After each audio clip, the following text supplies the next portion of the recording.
ప్రస్తుతం ముంబైలో జరుగుతున్నటువంటి కథ ఏంటి? ఎందుకు తొలగింపులు జరుగుతున్నాయి? అసలు ఆరంభం ఎక్కడైంది? అంశానికి సంబంధించిన ఒక కథనం చూద్దాం. అది ఇందిరాగాంధీ హత్యకు గురైనటువంటి సందర్భం. దేశం మొత్తంలో 3 నెలలు సానుభూతి. ఆ సానుభూతి లోక్సభ ఎన్నికలు నిర్వహించిన కాంగ్రెస్ పార్టీకి బాగా తెలిసి సానుభూతి గాలి ఎట్లా ఉంటుందో. 1948లో గాంధీజీ హత్యతో 3 సార్లు 52, 57, 62లో కాంగ్రెస్ పార్టీ గెలిచింది కదా.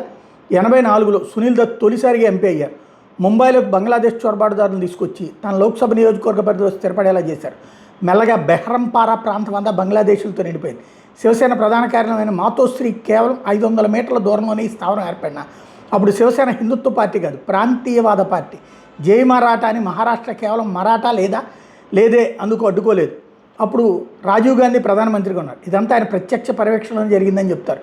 పైగా బృహన్ ముంబై కార్పొరేషన్ వాళ్ళకి అక్కడ పలు సదుపాయాలు కూడా కల్పించింది.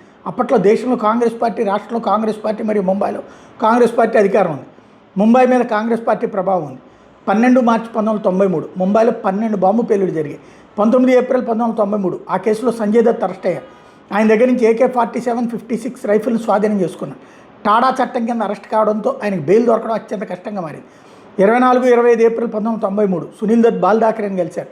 సంజయ్ దత్కి బెయిల్ ఇప్పించడంలో సహకరించాలని కోరారు. 5 మే 1993 సంజయ్ దత్కి బెయిల్ లభించింది. బెయిల్ మీద బయటికి రాగానే సునీల్ దత్ ఆయన నేరుగా మాతోశ్రీకి తీసుకెళ్లారు. ఈ సహకారానికి ప్రతిఫలంగా సునీల్ దత్ని ఎన్నికల్లో పోటీ చేయొద్దని సలహా ఇచ్చినట్టు కూడా అప్పట్లో వార్తలు వచ్చాయి. 16 మే 1996 సునీల్ దత్ ఎన్నికల్లో పోటీ చేయలేదు. పరోక్షంగా శివసేన అభ్యర్థికి మద్దతు ఇచ్చారు. ఫలితంగా మధుకర్ సర్పోద్దార్ ఎంపీ అయ్యారు. ఠాకరే కుటుంబ ప్రభావంతో BMC నడుస్తున్న కాలంలోనే ఈ చొరబాటుదారులు 3వ తరం వాళ్ళు కూడా ఓటర్లుగా మారిపోయారు.